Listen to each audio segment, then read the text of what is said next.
नमस्कार, बहुत स्वागत आपका। मैं हूं आपके साथ मनुरा सक्सेना। ट्रंप की चेतावनी के बाद अमेरिका का ईरान पर भीषण हमला हुआ है।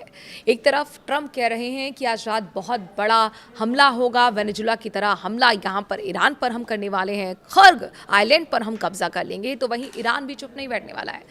ईरान ने भी साफ तौर पर कह दिया गया है कि हम नर्क भेजने वाला बहुत बड़ा हमला करेंगे अमेरिका सैन्य अड्डों पर, और उसने करके भी दिखाया। अभी देखिए, जिस तरह से अपाचे गिरा दिया गया था ईरान की तरफ से, उसके बाद बौखलाए ट्रंप ने हमला किया ईरान पर, और उसी का असर ये देखने को मिला है कि ईरान ने भी मिडिल ईस्ट में हाहाकार मचा दिया है, अमेरिकी सैन्य अड्डों को तबाह करके रख दिया है। क्या है हालात, ईरान किस तरीके से तैयारी कर रहा है, कैसे पलटवार किया गया ईरान की तरफ से, और कैसे ट्रंप को घुटने पर लाया गया है, आपको वीडियो में विस्तार से बताने वाले हैं। तो ईरान पर भीषण हमला हुआ, उसके बाद ईरान ने भी पलटवार किया और मिडिल ईस्ट में कई धमाके हुए जिससे शहर दहल उठे हैं। जवाब में तेहरान ने बंद किया है हॉर्मुज स्ट्रेट। अमेरिका और ईरान के बीच ताबड़तोड़ हमले फिर से तेज हो गए हैं। ट्रंप की धमकी के बाद यूएस ने तेहरान के कई शहरों को निशाना बनाया है। जवाब में ईरान ने भी अमेरिकी सैन्य ठिकानों को टारगेट किया। अपाचे हेलीकॉप्टर के गिराए जाने के बाद अमेरिका और ईरान के बीच जंग भड़कती दिख रही है। लगातार दूसरे दिन यूएस ने ईरान के कई ठिकानों पर हमले किए हैं।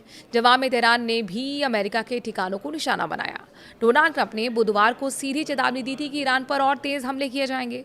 ट्रंप की चेतावनी के बाद अमेरिका ने पश्चिमी तेहरान, फ्रांस प्रांत, बंदर अब्बास और केशम समेत ईरान के कई इलाकों को निशाना बनाया।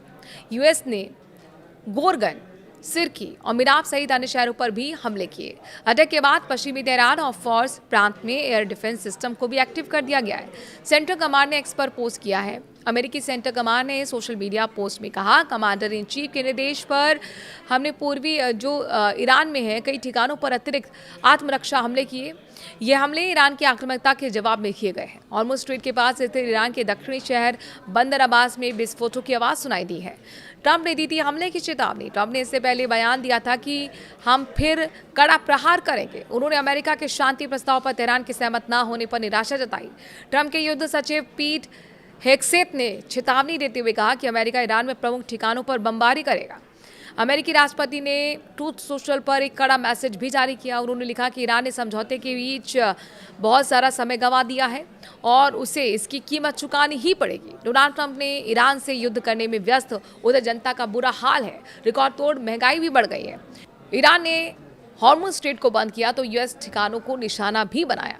यूएस के हमले के जवाब में ईरान ने भी देखिए हमले तेज कर दिए। ईरान के IRGC ने कहा कि उसने अमेरिकी हमलों के जवाब में कुवैत के अली अल सलीम और अहमद अल जावेद ठिकानों, बहरीन के शेख ईसा एयरबेस पर स्थित 18 महत्वपूर्ण अमेरिकी सैन्य ठिकानों को चुन चुन कर निशाना बनाया है। इसके अलावा अमेरिकी अटैक के बाद ईरान ने हॉर्मुज को पूरी तरह बंद कर दिया है। यहाँ से निकलने वाले 2 जहाज पर IRGC ने अटैक किया है। ईरान को कानो कान भनक तक नहीं लगी। अमेरिका ने हॉर्मुज से इस बीच 10 करोड़ बैरल तेल निकाल दिया, और ये खुद ट्रंप का चौंकाने वाला दावा है। अमेरिकी राष्ट्रपति डोनाल्ड ट्रंप ने स्ट्रेट ऑफ हॉर्मुज को लेकर बड़ा दावा किया। ट्रंप ने कहा कि अमेरिका ने एक गुप्त सैन्य मिशन चलाकर 10 करोड़ बैरल से ज्यादा का तेल स्ट्रेट ऑफ हॉर्मुज के रास्ते वैश्विक बाजार तक पहुंचा दिया। उन्होंने दावा किया कि इस अभियान के दौरान 200 से ज्यादा व्यावसायिक जहाज सुरक्षित रूप से जलडमरू मध्य से गुजरने में सफल रहे। ट्रंप ने जानकारी बाकायदा सोशल मीडिया प्लेटफॉर्म पर ट्रुथ सोशल पर दी है। प्रेस कॉन्फ्रेंस ब्रीफिंग में भी ये बात कही। उनका कहना है कि अभियान पूरी तरह गोपनीय तरीके से चलाया गया था। ट्रुथ सोशल पर किया गया गुप्त मिशन का खुलासा। डोनाल्ड ट्रंप ने ट्रुथ सोशल पर पोस्ट करते हुए कहा कि पिछले महीने उन्होंने अमेरिकी सेना को तेल टैंकर और अन्य व्यावसायिक जहाजों की मदद के लिए गुप्त मिशन चलाने के निर्देश दिए थे। ट्रंप ने लिखा, पिछले महीने मैंने अपनी महान अमेरिकी सेना को स्ट्रेट ऑफ हॉर्मुज के रास्ते तेल टैंकर और अन्य व्यावसायिक जहाजों की सहायता के लिए गुप्त मिशन चलाने के निर्देश दिए। उन्होंने दावा किया कि इस अभियान के तहत 10 करोड़ बैरल से ज्यादा का तेल वैश्विक बाजार तक पहुंचा है। 200 से ज्यादा व्यावसायिक जहाज सुरक्षित रूप से इस मार्ग से गुजरे हैं और ईरान को इस बारे में जानकारी तक नहीं थी।